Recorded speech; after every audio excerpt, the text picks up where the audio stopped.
안녕하십니까. 네, 반갑습니다. 지금 이 문제들 풀고 계시나요? 푸실만 한가요? 어렵습니까? 해설 보고도 어렵습니까, 혹시? 해설이 너무 간략해서, 별 도움이 안 됩니까? 14번이요. 그렇게 질문을 좀 하십시오. 지난번에 이제 계산을 조금 덜 해서 오늘 좀 계산을 좀 말씀을 드릴 건데, 복습을 하면서 계산 문제가 좀 부담스럽죠? 별로 부담스럽지 않아요. 쉬운 것 같아요. 계산 문제가. 계산 문제가 오히려 쉬워요. 요거는 쉬운데, 아무튼 그 계산 문제가 좀 부담스럽다고 말씀하시는 분들이 많습니다. 근데 계산이라는 게 우리 시험에서 주로 나오는 거는 더하기, 빼기, 곱하기, 나누기예요. 제일 쉬운 게 더하기고요. 그 다음에 빼기고요. 제일 어려운 게 나누기예요. 그래서 그렇게 어렵게 생각하지 마시고요. 자, 일단 오늘 14번의 계산 문제가 있나요? 14번에 빌라 가격이 5% 상승할 때 아파트 수요량이 8% 증가하면 했죠. 자, 누구 가격이 올랐어요? 빌라 가격이 올랐죠. 근데 변한 거는 누가 변했어요? 아파트 수요량이 변했죠. 이게 같은 재화예요? 다른 재화예요? 다른 재화죠. 다른 재화면은 무슨 탄력성이에요? 교차 탄력성이에요. 그러니까 같은 재화면 그냥 가격 탄력성이에요. 그러니까 빌라 가격이 5% 올라갈 때 빌라 수요량이 8% 내려가고 대신 아파트 수요량이 8% 증가한다. 이렇게 할 때 요놈하고 요놈은 같지 않습니까? 그죠? 이럴 때는 무슨 탄력성? 가격 탄력성. 그러니까 요놈하고 요놈은 짝을 지으면 다르잖아요. 가격은 누가 변했는데? 빌라가 변했는데 수요량은 아파트가 변했죠. 요런 무슨 탄력성? 교차 탄력성. 이렇게 된다고요. 자, 요렇게는 항상 방향이 어때야 돼요? 요 방향은 항상 반대가 돼야 되겠죠. 지난주에 공부하신 분들 맞죠? 가격이 올라가면 수요량이 어떻게 돼요? 내려가고 가격이 내려가면 수요량이 올라가죠. 이게 수요량과 가격과는 항상 반비례, 감소함수, 음수, 수요 법칙 이렇게 있잖아요. 이게 그 소리예요. 수요 법칙 얘기하는 거예요. 맞나요? 근데 이렇게는 지금 같은 방향이죠. 빌라 가격이 올라갈 때 아파트 수요량이 8% 증가했죠. 방향이 어때요? 같은 방향이죠. 같은 방향은 뭐라고 했어요? 대체제. 같은 방향. 대체제 가격 변화 방향과 내가 그려야 되는 재화 수요 변화 방향이 같은 방향이다. 이렇게 했죠. 이렇게 보니까 그게 또 안 보이죠. 그게 대갑이에요. 대갑이. 이제 나오세요. 대체제 가격 변화 방향과 내가 살펴보는 재화 수요 변화 방향이 같은 방향이다. 일단 방향만 보시라는 얘기예요. 그 숫자의 크기는 이제 나중에 보고 방향이 같은 방향이냐 반대방 이게 굉장히 중요하단 말이에요. 항상 그 재화 가격과 그 재화 수요량은 항상 방향이 반대란 말이죠. 그죠? 근데 이렇게 출제가 돼요. 실제 이렇게 출제가 됐고요. A재 가격이 5% 올라갈 때 A재가 안 나오고 B재 이렇게 나온단 말이에요. B재 수요량이 4% 증가하고 C재 수요량이 3% 감소하면 이런 식으로 문제에서 이렇게 A재, B재, C 이렇게 나온단 말이에요. 가격이 누가 변했어요? A가 변했죠. 근데 수요량이 B나 C가 변했죠. 그럼 이렇게 짝 지어도 가격 탄력성이 아니고 이렇게 짝 지어도 가격 탄력성이 아니에요. 가격 탄력성은 이게 같은 재화라 해야 된다고요. A지의 가격, A지의 수요량. 됐나요?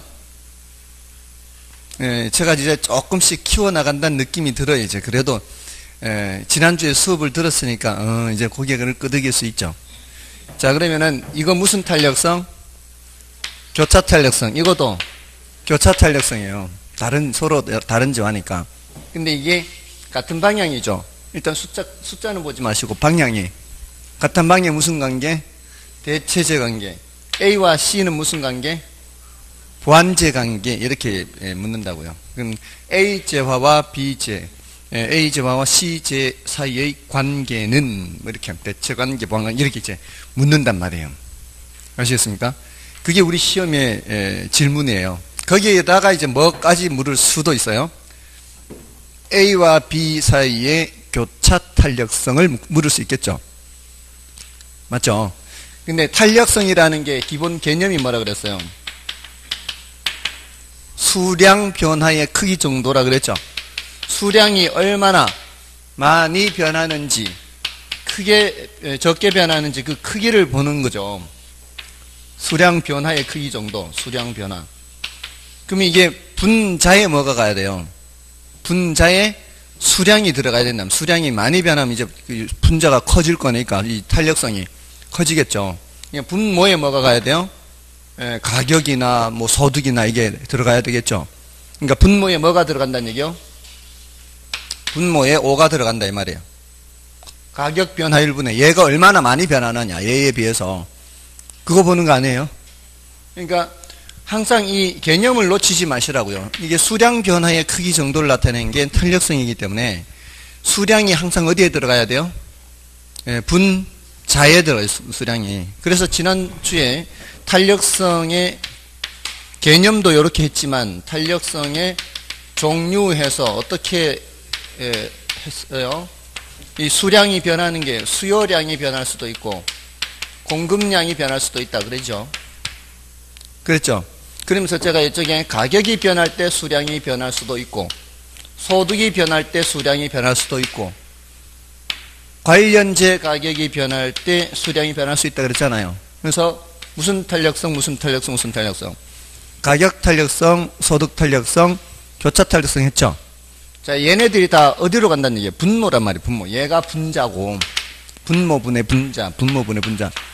얘가 수량이 얼마나 많이 변하는지 보니까 이게 시각적으로도 그렇게 기억하시라고 이렇게 이제 친절하게 해드렸던 거예요. 됐나요? 그러니까 이제 쓰기는 여기에 가격을 먼저 썼지만 분모에 뭐가 가야 되는 거예요? 가격이 가는 거죠. 그러면 5분의 몇 하는 거예요? 5분의 4요. 이게 사실 알고 보면은 아무것도 아닌 거예요. 아시겠습니까? 5분의 4 하면은 몇이에요? 0.8인가요? 이거 안 되면 계산기 두드리면 되죠? 4 나누기 5 하면 될 거 아니에요? 5분의 4니까. 맞나요? 0.8. 자, 근데 여기서는 조심하시라 이 말이에요. 방향이 반대 방향이죠. 반대 방향, 여기는 양수고 여기는 음수란 말이에요. 그러니까 5분의 마이너스 3이다 이 말이에요. 맞나요? 이거는 플러스, 이거는 마이너스다 말이에요. 밑으로 내려가는 거니까. 그러니까 대체제는 교차 탄력성이 양수, 음수. 대체제는 교차 탄력성이 양수, 음수예요. 대체제는 양수, 보완제는 음수였잖아요. 그러니까 얘는 뭐가 나와야 돼요? 양수로 나오는 거고 이쪽은 음수로 나오는 거죠. 그러니까 0.8이고 여기는 마이너스 0.6 이렇게 되는 거예요. 그러니까 그 개념을 알고 보면은 단지 그냥 초등학교 수준의 그냥 수학밖에 안 되는 거예요. 아시겠죠? 그 개념이 뭐라고요? 개념이 수량 변화의 크기 정도라고요. 근데 그거를 다 뭘로 나타내는 거예요? 퍼센트로 나타낸다 그랬죠. 맞습니까? 퍼센트로 나타내서 같은 방향인지 반대 방향인지가 중요하다고요. 같은 방향이면 양수, 반대 방향이면 음수. 소득에서는 같은 방향이면 정상제, 반대 방향이면 열등제. 여기서는 같은 방향이면 대체제, 반대 방향이면 보완제, 양수, 음수 이렇게 된단 말이에요. 아시겠습니까? 하실 수 있죠? 이 정도면은 제가 그렇게 회초리를 안 들어도 되겠죠? 양수, 음수 그거밖에 없어요. 그리고 지금이라도 혹시 음수 곱하기 음수가 왜 양수가 되는지 모르시는 분들은 질문을 하셔야 돼요.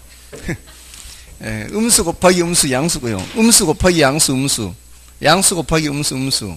양수 곱하기 양수는 양수. 그러니까 그게 이제 중학교 1학년 수준의 곱셈이죠. 그거는 중학교 1학년 들어가면 이제 음수와 음수 곱하기 양수와 음수 곱하기 이렇게 하지 않습니까? 아무튼 자 여기 그래서 오늘 정답은 뭐예요? 5분의 8 이렇게 해야 될 거 아니에요. 계산하라면은 5분의 8 해야 되는 거고요. 근데 이제 무슨 탄력성이라고 해야 돼요? 거기서는 교차 탄력성 이렇게 해야 되겠죠. 기억에는 교차가 들어가야 되고 니은에는 뭐가 들어가야 돼요?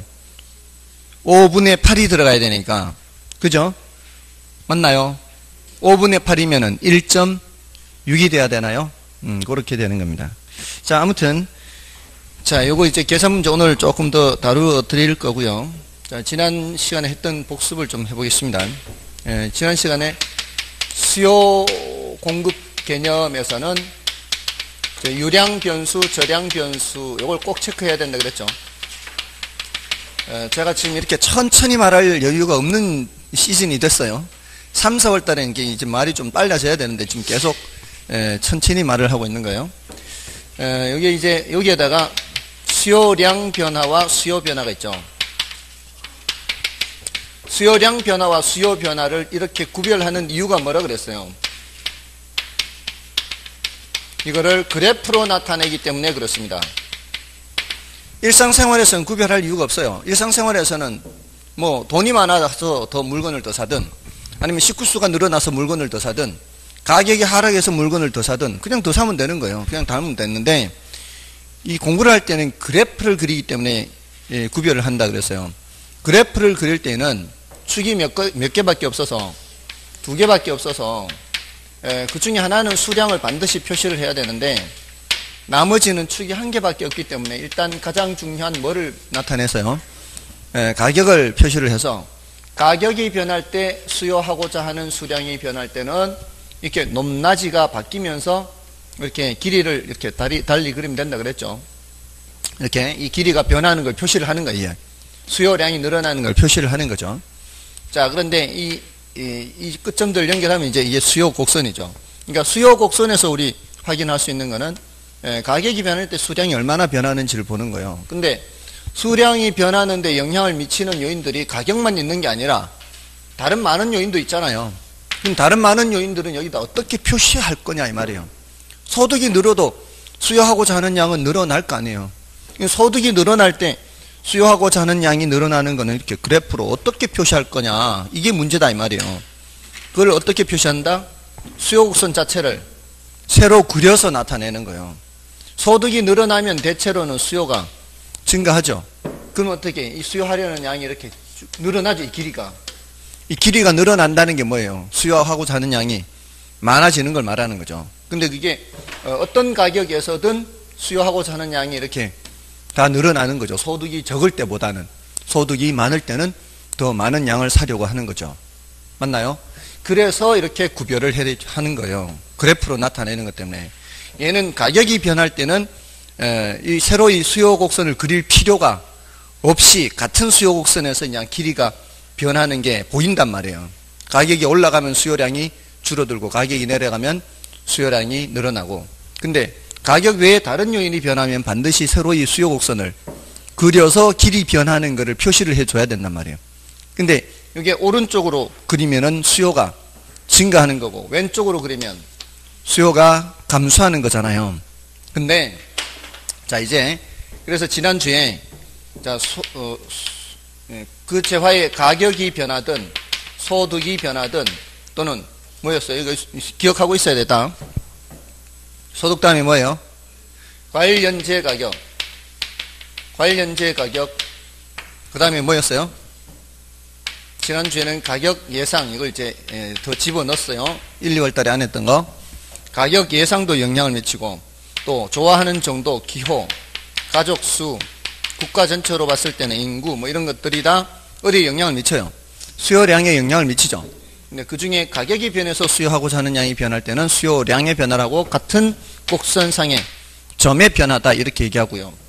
자, 나머지 것이 변하면은 수요 곡선 자체의 이동이다 이렇게 했죠. 그래서 근데 소득과 관련제 가격의 경우는 조심해야 된다 그랬잖아요. 소득의 경우에는 뭘 생각해야 돼요? 두 가지.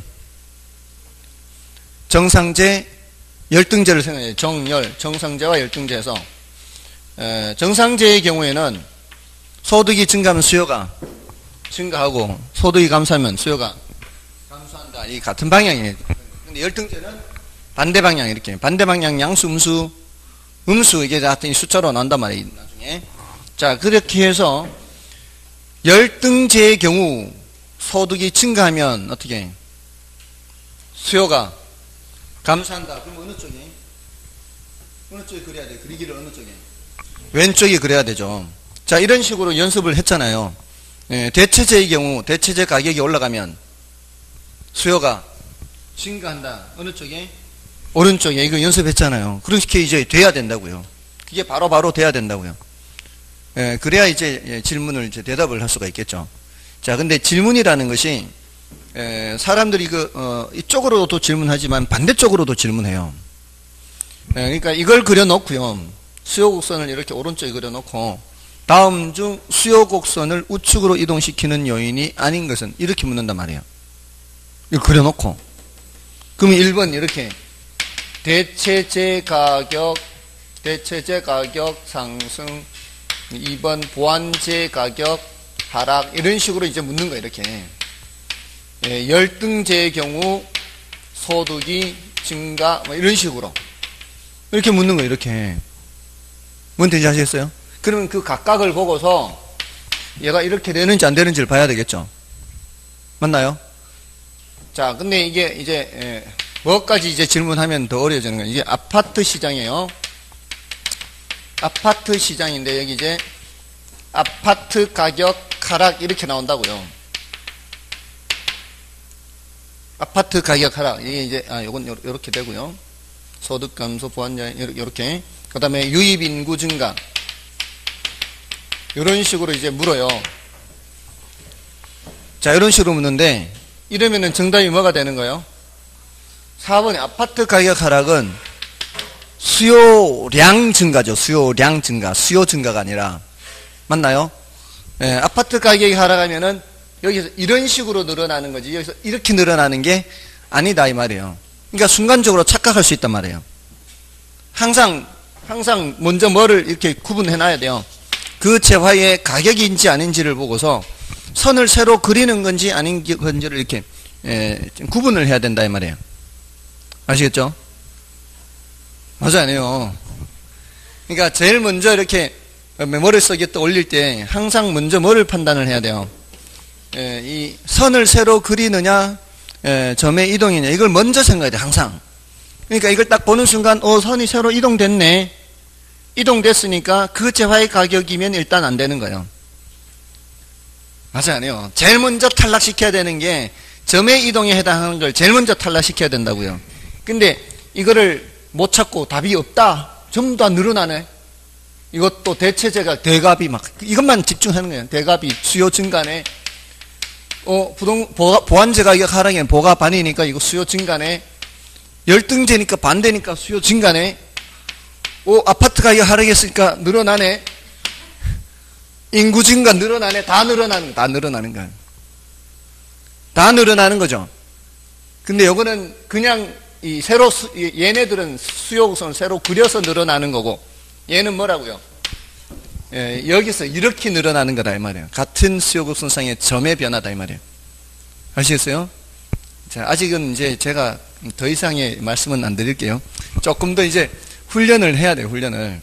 그러니까 머릿속에 항상 수요량 변화냐 수요 변화냐를 먼저 생각하고 그 다음에 수요 변화 중에서 오른쪽으로 이동시키느냐 왼쪽으로 이동시키느냐 항상 그 순서가 그렇게 돼요. 다음에 또 할 거예요. 또 5, 6월 달도 있고 7, 8월 달도 있고 앞으로 계속 할 거니까 이제 저렇게 생각해야 되는구나.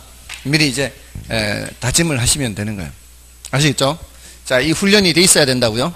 자, 근데 공급 변화에서는 공급량 변화, 공급 변화에서는 그렇게 크게 난이도가 높지는 않아요. 아무튼 여기서도 점의 변화, 그 재화의 가격 변화, 요거는 그 재화의 가격 외의 변화. 그 재화의 가격 외의 변화에서는 생산 요소 가격이나 생산 기술 수준 이런 것들이 좀 체크를 해야 되는 것들이에요. 됐죠? 자, 그렇고요. 여기서 주의를 할 것이 또 하나가 소득이나 관련재 가격, 일단 얘네들은 공급 결정 요인에는 일단 생각하지 마시고요. 생산 요소 가격, 생산 기술 수준. 자, 그러니까 공급 곡선을 이동시키는 경우는 그렇게 많지는 않아요. 그렇게 많지는 않았고요.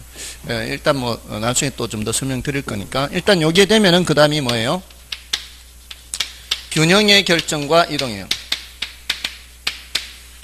균형의 결정과 이동. 균형은 어디서 결정된다 그랬어요? 수요량과 공급량이 일치하는 곳이죠. 바로 수요 곡선과 공급 곡선이 교차하는 점이에요. 여기가 이제 균형이 결정되는 거고요. 균형이 아닌 상태를 뭐라고 한다 그랬어요?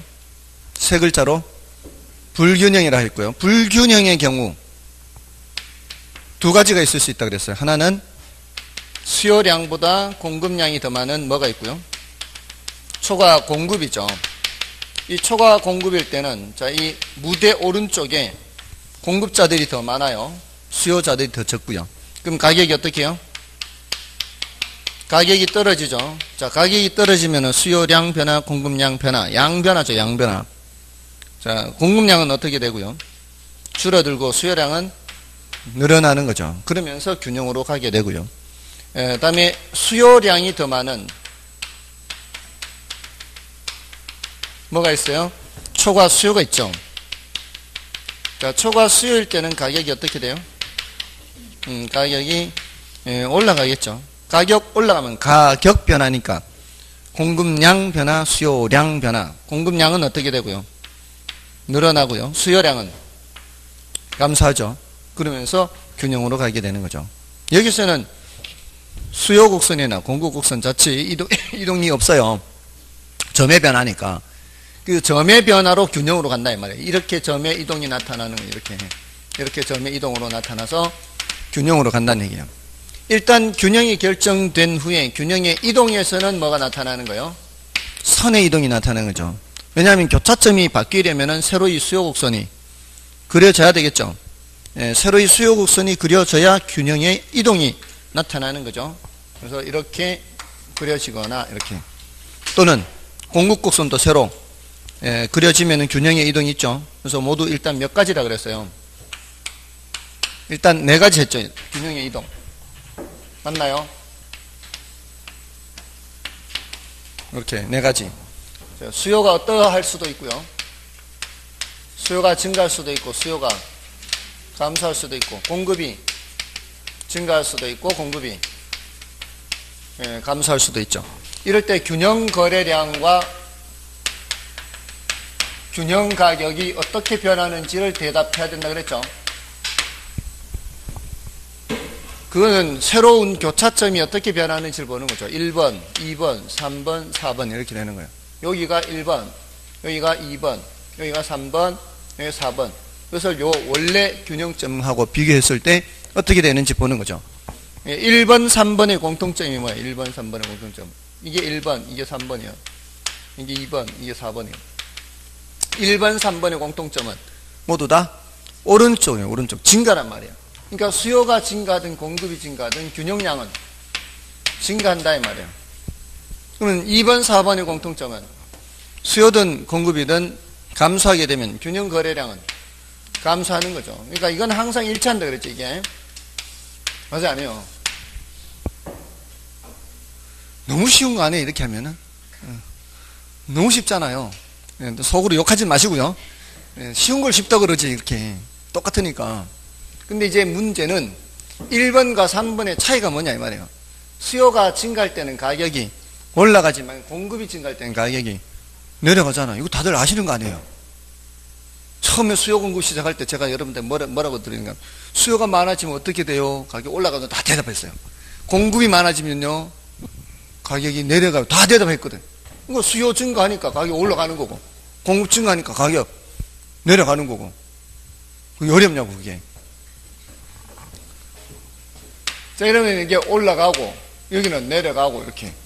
근데 여기 수요의 경우는 여기 끝까지 다 일치하는 거죠. 맞나요? 수요가 감소하면 어떻게 해? 가격은, 여기는 수요는 끝까지 일치하는 거죠, 이렇게. 공급이 감소하면 어떻게 해? 물량이 줄어들면 어떻게 돼요, 그러면? 다들 대답할 거예요. 가격 올라가죠. 근데 왜 공부라고 하면 왜 안 되는지 모르겠어. 그냥은 다 아는데. 일상생활을, 여러분들이 일상 경제활동을 해왔기 때문에 이거는 어려운 거 아니에요, 사실은. 예. 근데 이제 조금 더 어려운 게 이제 5, 6, 7, 8번이죠. 5, 6, 7, 8번. 자, 근데 여기에서도 이렇게 묻기만 하는 게 아니라 이렇게도 묻는단 말이에요. 물을 때. 어떻게 물어요? 균형 가격이 상승하는 경우는 뭐예요? 이렇게 묻는다고요. 균형 가격이 상승하는 경우는. 시장에 가격이 올랐다면 그 원인이 뭘까요? 이렇게 묻는다고요. 그럼 뭐라고 대답해야 돼요? 수요가 증가하거나 공급이 감소한다. 이거를 찾아야 된다고. 1, 2, 3, 4, 5 중에. 아시겠어요? 국제 유가가 올라갔대요. 어제 뉴스에. 국제 유가가 올라간 이유가 뭘까요? 이걸로 대답하면 수요가 증가했거나 공급이 감소했다는 얘기. 이제 경제 뉴스가 눈에 띄는 거 이제. 아, 그렇겠구나. 국제 유가가 올라갔으면은 그 이면에는 뭐가 있다는 얘기예요? 수요가 증가했거나 공급이 감소했다는 그거예요, 그거. 철칙이에요, 철칙, 이거는. 그러지 않고서는 절대로 가격이 올라갈 수가 없어요. 그러지 않겠어요? 근데 왜 수요가 증가했냐고 물으면 대답 못 하겠지만, 왜 수요가 증가했는지. 자, 그럼 이제 그건 이제 여러 가지 이유가 있을 수 있죠. 뭐, 인도라든가 뭐 중국이라든가 이런 신흥국들 이제 소비가 많은 그런 데서 수요가 증가해서 그렇게 국제 유가가 올라갔을 수도 있고. 근데 지금 경기가 안 좋은데 그럴 리가 없다. 그러면은 미래를 대비해서 어디가 비축하는 나라가 많아졌다거나 비축 수요가 늘어나니까 이제 또 수요가 증가할 수 있잖아요. 또는 산유국들이 감산 결정을 해서 생산량이 줄어든다거나 또는 산유국에 전쟁이 터져서 지금 제대로 안 되고 이제 뭐 생산 시설들이 파괴됐다거나 이런 여러 가지 이유가 있을 수 있겠죠. 그 여러 가지 다른 원인은 있을 수 있어도 수요 증가나 공급 감소의 다른 원인은 있을지라도 국제 유가가 올라갔다는 얘기는 이 둘 중에 하나이다 이 말이에요. 아시겠습니까? 그러니까 이제 1, 2, 3, 4, 5 중에 거기에 해당하는 거 찾으면 되는 거죠. 자, 어느 지역에 전세가가 올라갔어요. 원인이 뭘까요? 어느 지역에 전세가가 올라갔어요. 수요가 증가했거나 공급이 감소했거나 그 둘 중에 하나라고요. 다 똑같아요. 근데 이제 증가만 묶였어요. 감소도 묶였지. 하락도 묶였지. 어떤 지역에 시장 균형 가격이 하락했다는 그 원인은 이렇게 물으면 공급이 증가했거나 수요가 감소했거나 그렇게 찾으면 된다 이 말이에요. 가격이 올라간 이유는 이 말이지. 가격이 올라간 이유는 1번 아니면 4번이다 이 말이고 가격이 내려간 거는 2번 아니면 3번이다 이 말이죠. 맞나요? 여기 다 있네 여기에. 균형량 증가는 1번 3번, 균형량 감소는 1번 4번 이렇게 다 여기 있단 말이에요. 근데 이제 동시에 변하는 게 5, 6, 7, 8이에요. 수요도 증가하고 공급도 증가하는 경우 이러면은 둘 다 동시에 증가하니까 거래량은 증가하는 거예요. 중개사무소에 이렇게 사람들이 많이 찾아온다고 생각해 보세요. 사려는 사람도 많이 오고 물건 내놓는 사람도 많고 이러면은 즐거운 비명을 질러야 될 거 아니에요. 거래량은 당연히 증가하고 균형 가격은 알 수 없다 그랬어요. 누가 더 많이 등장하느냐에 따라서 이게 달라질 수 있기 때문에 이때 공급자들이 더 많이 등장하면 이 말이에요. 물량이 많아지니까 예전보다 더 많아지니까 가격은 이때는 내려가게 되는 거죠. 이 큰 쪽 따라간다 그랬어요. 작은 쪽 지우고. 둘 다 감소하면 어떻게? 둘 다 발 뺀다고요 지금. 수요자들도 발 빼고 공급자들도 발 빼면 거래가 어떻게 되겠어요? 당연히 줄어드는 거죠. 또 하나는 증가하고 하나는 감소일 때는 거래량은 어떻게 될지 알 수 없어요. 그러니까 어느 한쪽을 알 수 없다가 되는 거예요. 알 수 없다. 어느 한쪽을 알 수 없다가 되는 거예요. 근데 다른 쪽은 알 수 있다는 거죠. 수요 증가 가격 상승 요인이고 1번, 4번이 동시에 나타났다 이 말이에요. 1번, 4번이 동시에 나타났다는 얘기는 가격은 당연히 올라간다는 얘기야. 그 다음에 2번, 3번이 동시에 나타나면 수요가 감소하면서 공급이 증가하는 경우 2번, 3번이 동시에 나타나게 되면은 가격 하락 요인이 동시에 나타난 거예요. 맞나요? 그때 뭘 알 수 없고요. 마찬가지 균형량 어떻게 될지 알 수 없다 이렇게 되고 됐죠? 어느 한쪽이 더 크다 그러면 작은 쪽 지우고 큰 쪽만 보고 판단하면 되고요. 큰 쪽만 본다 이게 1번 보고 판단하면 돼. 1번으로 가는 거야. 이렇게 되면은 이게 똑같으면은 알 수 없다가 아니고 뭐가 없다? 변화 없다.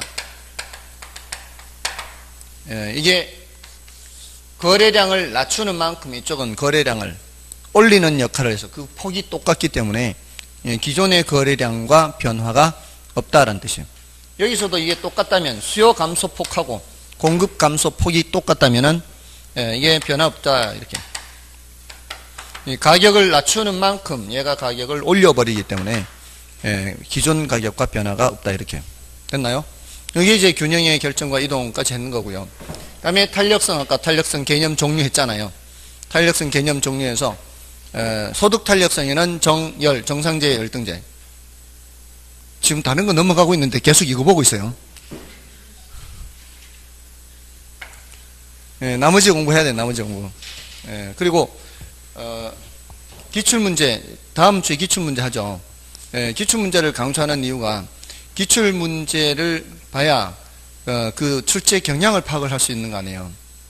여기에도 지금 기출문제가 있지만 기출문제를 자꾸 보면은 이런 식으로 출제가 되는구나 그걸 간파할 수가 있단 말이에요.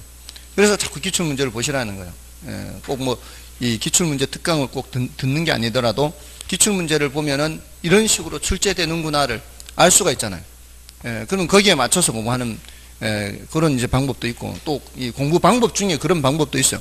기출문제를 먼저 보고 질문을 보는 거예요. 질문 밑에 지문을 보는 게 아니고 질문을 보고 거기에 해당하는 본문의 내용을 찾아와서 공부하고 푸는 방법도 있어요. 이런 방법은 어쩌다가 출제되는 문제는 그만큼 덜 보게 되고요. 자주 출제되는 거는 더 자주 보게 되고요. 그러면서 자연스럽게 뭐가 더 많이 출제되는구나를 알 수가 있는 거죠. 물론 수업 시간에 하는 게 다 이게 자주 출제되는 거 위주로 수업은 하기는 하지만 여러분들이 스스로 그걸 판단을 하게 되면은 혹시 이상한 문제가 나오더라도 그런 거는 무시하고 흔들리지 않고 공부할 수 있다 이 말이에요. 어쩌다 출제되는 게 나오면은 그런 건 못 풀어도 그냥 전혀 관계없어요. 합격하는 데는 지장이 없다는 거죠. 자, 아무튼 탄력성에서는 그 종류했고 그 다음에 탄력성의 응용에서는 수탄이 1보다 클 때는 탄력성이 1보다 클 때는 가격을 올려요 낮춰요? 가격을 낮추어서 판매 수입을 증가시키는 거고 수탄이 1보다 작을 때에는 가격을 올려서 판매 수입을 증가시킨다. 판매 수입 또는 총수입 그랬죠. 이렇게 해서 한가운데가 탄력도가 1인 경우고 이 탄력도가 높은 구간에서는 가격을 어떻게 해야 낮추어야 넓이가 늘어나잖아요. 여기서는 탄력도가 1보다 작은 구간에서는 가격을 올려야 이 가장 넓은 쪽으로 갈 거 아니에요. 판매 수입 얘기할 때 했죠. 그래서 판매 수입을 증가시킨다. 또는 임대 시장에서는 임대 수입이 되는 거고요. 이걸 증가시키는 거죠. 자, 여기 이제 응용했고요. 그 다음에 탄력성 크기 결정 요인 했어요. 탄력성 크기 결정 요인. 요거는 대체재가 많을수록 적을수록 대체재가 많을수록 탄력성이 커지고 고려하는 기간이 길수록 탄력성이 커지고 또 소비에서 차지하는 비중이 클수록 탄력성이 커지고 가격 수준이 높을수록 탄력성이 커지고 용도가 다양할수록 탄력성이 커지고 시장을 세분할수록 대체재가 많아진다 이 얘기예요. 이건 다 용도가 다양하다. 이게 이제 대체재가 그만큼 많다 이런 거. 사치제일수록 어떻다? 사치제일수록 탄력성이 커진다. 이게 다 탄력성 커지는 거예요. 자, 여기 했고요. 경기 변동은 따로 뭐 이렇게 복습한다기보다는 그 정도로 하면 되겠고요. 계산 문제를 조금만 더 한번 볼까요? 계산 문제를 조금만 더 살펴드리겠습니다. 자, 뭐를 보시는가 하면은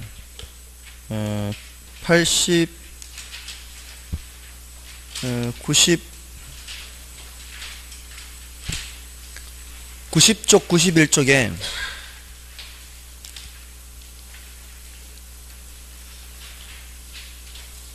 계산 문제가 있죠. 계산 문제가 있죠. 자, 그 계산 문제에 17번과 18번 두 이제 유형이 같은 유형이에요. 17번과 18번이. 자, 질문을 보십시오. 17번을 보겠습니다.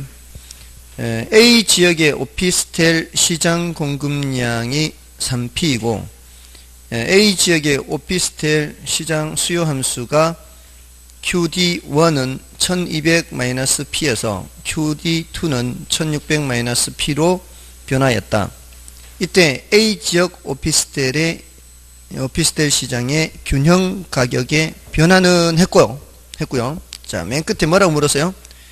균형 가격의 변화는 했죠. 자, 18번을 보십시오. 18번. 맨 끝에 물음표 앞에 시장의 균형 가격은 얼마만큼 감소하는가 이렇게 하고 있죠. 자, 하나는 변하고 하나는 감소. 감소를 이제 아예 그냥 문제에서 전제를 해서 질문을 했고요. 하나는 이제 얼마만큼 변하나 이렇게 물었고요. 둘 다 공통점은 원래 가격이 있었고 새로운 가격이 있을 거란 얘기죠. 맞나요? 맞아, 아니에요. 변하니까 원래 가격이 있었고 새로운 가격이 있을 거 아니에요. 그럼 계산을 두 번 해야 된다는 뜻이에요. 이런 문제는. 변화를 묻는 거는. 자, 그래서 이 문제를 풀기 위해서는 이제 어떤 기초 지식이 필요한가 하면 이 문제를 풀기 위해서 필요한 기초 지식은 중학교 2학년 연립방정식이에요. 중학교 2학년 연립방정식. 여러분들이 중학교 2학년 때 y는 x-2, y는 마이너스 2x 플러스 4 뭐 이런 거 공부하신 적 있죠?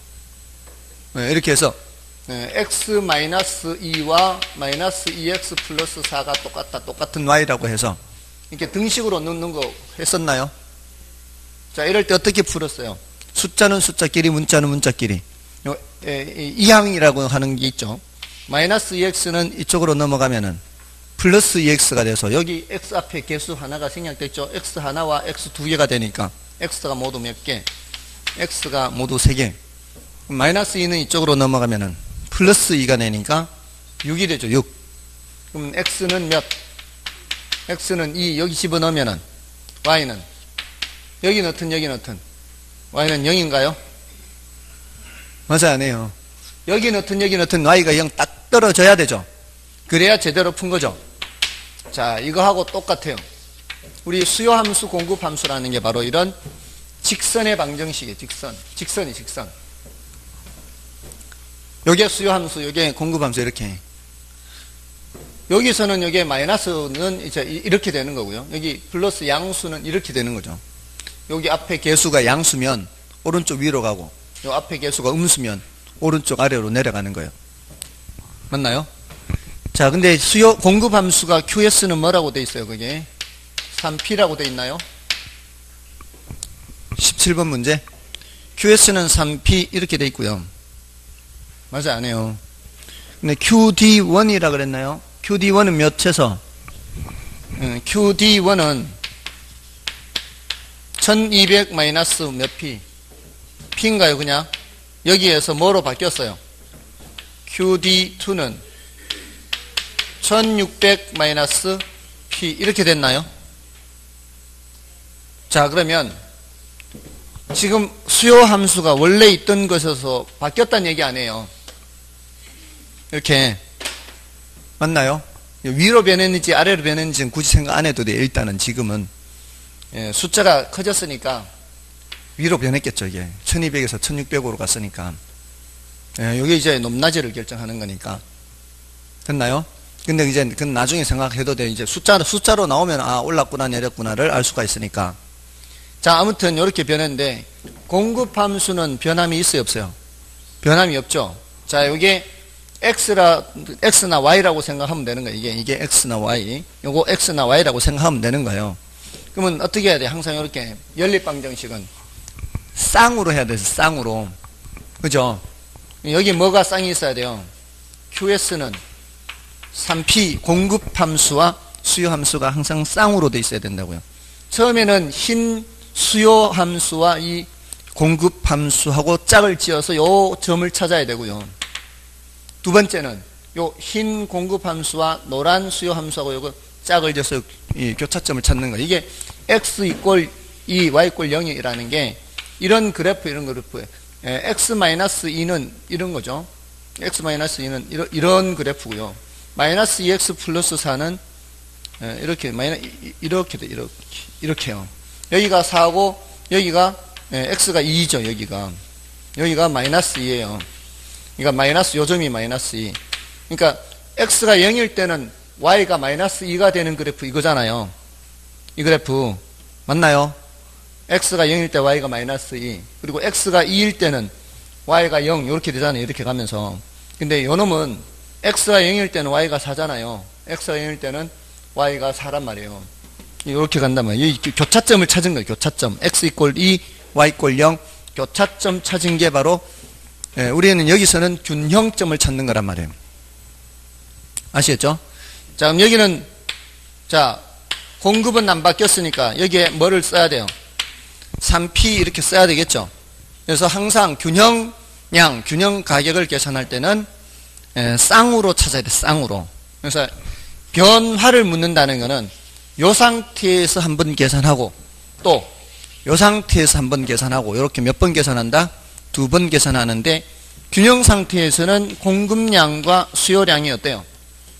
균형 상태는 같으니까 뭐라고 두면 돼요? 3P는 1200-P. 그 풀이는 간단하단 말이에요. 그 원리를 알면은. 이제는 요 정도는 할 수 있을 거 아니에요. 마이너스 P가 넘어가면은 4P가 될 거 아니에요. 4P가 1200이니까 P는 300이죠. 자, 여기다 집어넣으면은 Q가 나오죠. 집어넣으면 Q가 나올 거 아니에요. Q는 900 나올 거 아니에요. 근데 여기서는 Q를 구할 필요가 없어요. 이 문제에서는. 왜냐하면은 가격의 변화를 물었으니까 굳이 시간 들어가는 균형량을 계산할 필요가 없다는 거예요. 그러니까 이게 숙달이 되는 사람들은 이렇게 시간이 많이 안 걸려요. 왜? 문제를 보면은 균형 가격의 변화만 묻는데 왜 굳이 나서서 균형량을 계산할 필요가 뭐 있어요? 안 그래요? 그럼 끝난 거 여기서 더 이상 할 필요 없어요. 집어넣을 필요도 없어. 그럼 여기서 또 하면 돼요. 같은 원리로. 어떻게? 3P는 1600-P. 그러면 요 마이너스 P 넘어가면은 4P는 1600. 그럼 P는 끝났네 뭐. 300에서 400으로. 얼마만큼? 100만큼 위로 아래로. 위로. 됐나요? 요 높이가 몇인데 300인데 요 높이가 뭐로 변한다고요? 400으로 변한다 이 말이에요. 균형량은 안 물었으니까 이거는 굳이 계산을 안 했다 이 말이에요. 예, 굳이 하라고 한다면은 여기가 900이 될 거고 여기 넣으면 여기가 1200이 되겠죠. 여기 400이니까 1200 900, 1200 되겠지. 그죠? 됐나요? 자, 이런 식으로 계산 문제를 풀면 된다 이 말이에요. 됐죠? 됐어요, 안 됐어요? 예, 안 돼도 그냥 지나갈 거예요, 이제. 예. 아무튼, 요렇게 하고요. 이 탄력성은 그런 이제, 나중에 조금 더 설명드리고요. 자, 일단 여기까지 하고요. 좀 지난주 복습이 길어졌어요. 자, 일단 여기까지 하고, 좀 쉬고 이제 진도 나가겠습니다. 됐죠?